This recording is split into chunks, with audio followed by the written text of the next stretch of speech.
sisters and brothers, welcome to another quick strike video. A lot's happened since Dustin and I did our last video talking about the issues that school bus driver Teamsters are facing here in Duval County.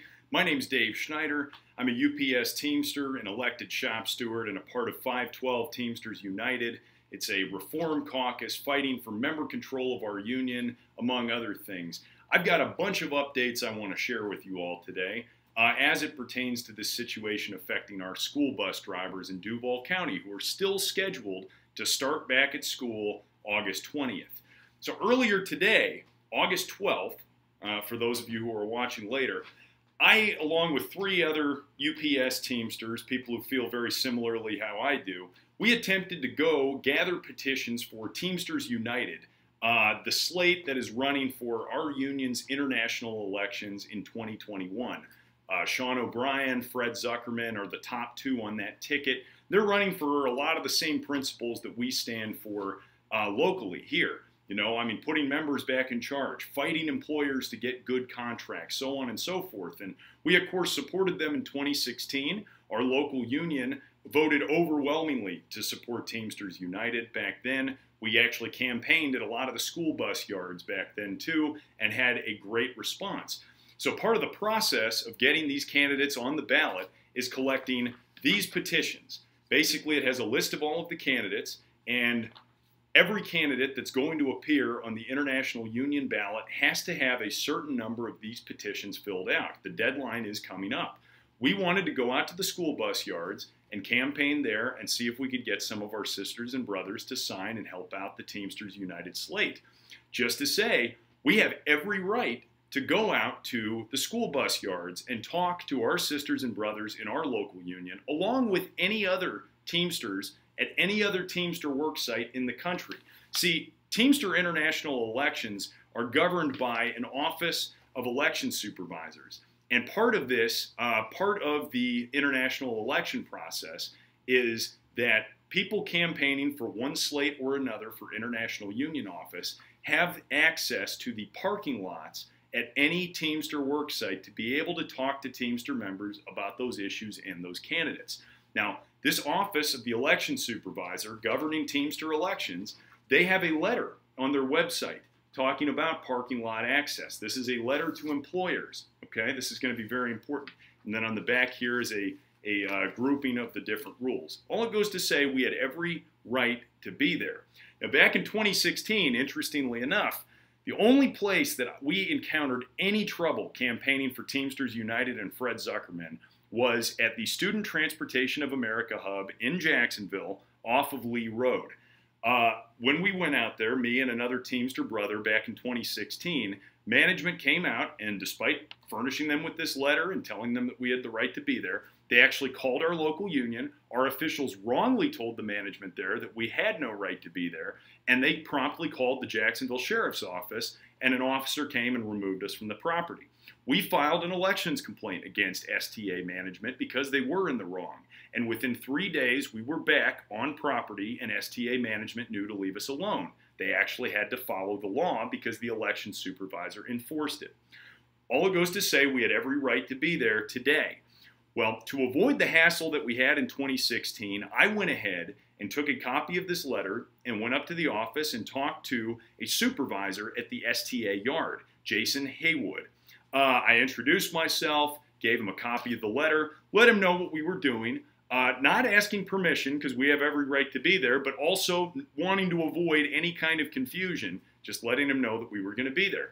Immediately, Jason was hostile to us, as was the rest of the management team at STA. No surprises there. I kind of expected it, frankly.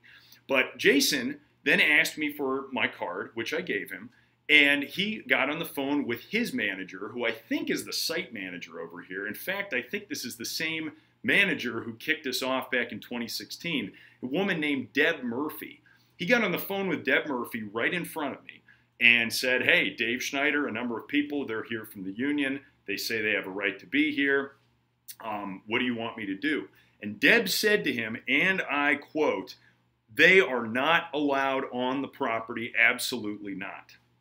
This was all said in front of me. I could actually overhear them on the phone. So I told Jason, I said, listen, Jason, I did not want it to go this way. That's why I came here and introduced myself and wanted to give you this letter to avoid the confusion. But since we're going to go this route, that's fine. I'm going to leave. I'm going to file an elections complaint, and I will be back along with my coworkers here, and we are going to collect petitions for the international election. So sure enough, we left, we filed a complaint, and I guarantee you within a day or two, we will be back. STA management, frankly, needs to pick up their phone because the phone number to their office, the office of the election supervisor, has been calling you a lot, and you need to pick up the phone and you need to follow the law.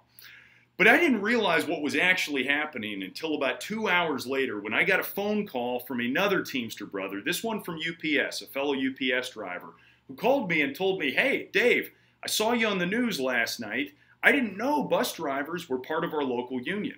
And that's when it all clicked for me what actually happened. See, yesterday morning, I got a call from a local news station asking me to do an interview about our school bus drivers. Recently, there was, as Dustin and I suggested in our video, a strike authorization vote that went out to the membership asking them, yes or no, do you authorize the local union to call a strike in the event that contract negotiations, which are ongoing, break down, especially around this reopening.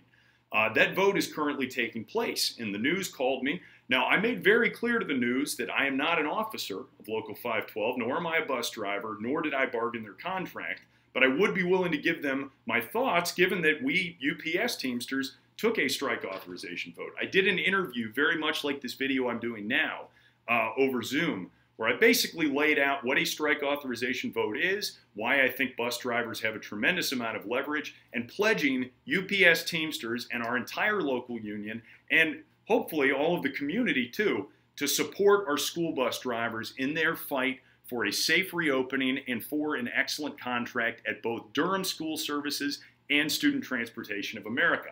I laid all that out in the video, and it turns out a number of our members saw that video.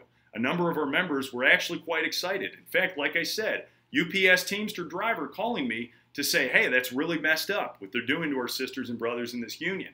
And I think, like I said, that we can mobilize our union, like Dustin and I were mentioned in that video last week. We can mobilize the full strength of our 5,000 member Teamster union here in Jacksonville to help our bus drivers win. It's what we should be doing. But because I gave STA management my card, and he read my name out loud to Deb Murphy over the phone, I have no doubt that what actually happened here is that STA management remembers quite well the decision from 2016. They remember quite well what the law is. In fact, I think STA management is terrified of Teamsters uniting together and standing with school bus drivers in the face of this insanity that these private companies, STA and Durham, are trying to inflict on our sisters and brothers in the school bus, who drive school buses here. I think they are absolutely terrified by it. My evidence for it is no more than another news article that came out today saying that STA management is now completely disregarding the contract. They are threatening that any school bus driver that does not show up for work on August 20th is going to lose their seniority. There is no contractual basis for this whatsoever, and yet they're threatening it right now. They're trying to scare the members into thinking that they don't have as much leverage as they do. STA needs those profits. It is a private company. This isn't the school district running these school buses. This is a private company that made over $2 billion last year in revenue because of the labor that our school bus drivers put forward every day, because of the contracts that they get with school districts like Duval County. They make profit because of our labor, and they are afraid of losing that profit. In fact, that profit is why they're skimping on safety measures right now and why they want people back at work. Okay, look, nobody is arguing. Our Teamsters, they want to work. Every bus driver I've talked to wants to work.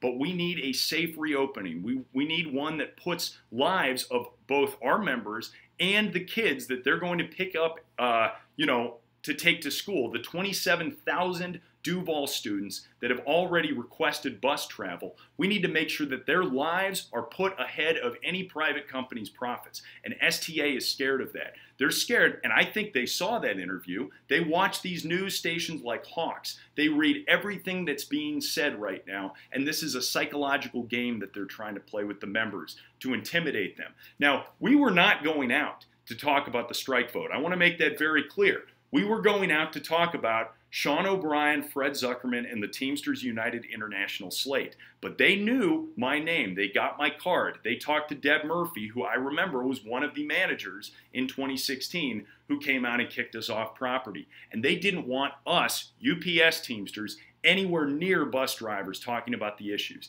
And it's exactly for the reason that Dustin and I laid out in the other video. I'm going to link to a couple of things in the video description. I'm going to link to the video that we did before, which some of y'all, if you haven't seen, I'd like you to watch. I'm going to link to the news article about STA's recent actions. And then I'm also going to link to some of the information about the international election so you all can see just how outrageous this is and just how far outside the bounds of the law STA management is actually right now. Thanks so much for joining me for this quick strike video. I pledge to our sisters and brothers in the school bus companies, we will be back out there at some point. We want to talk to you about Fred Zuckerman and Sean O'Brien and the Teamsters United slate, and we want to hear about what's going on. Listen, I appreciate you all. Solidarity forever. We're going to stand with you no matter what. Union power. Have a good night.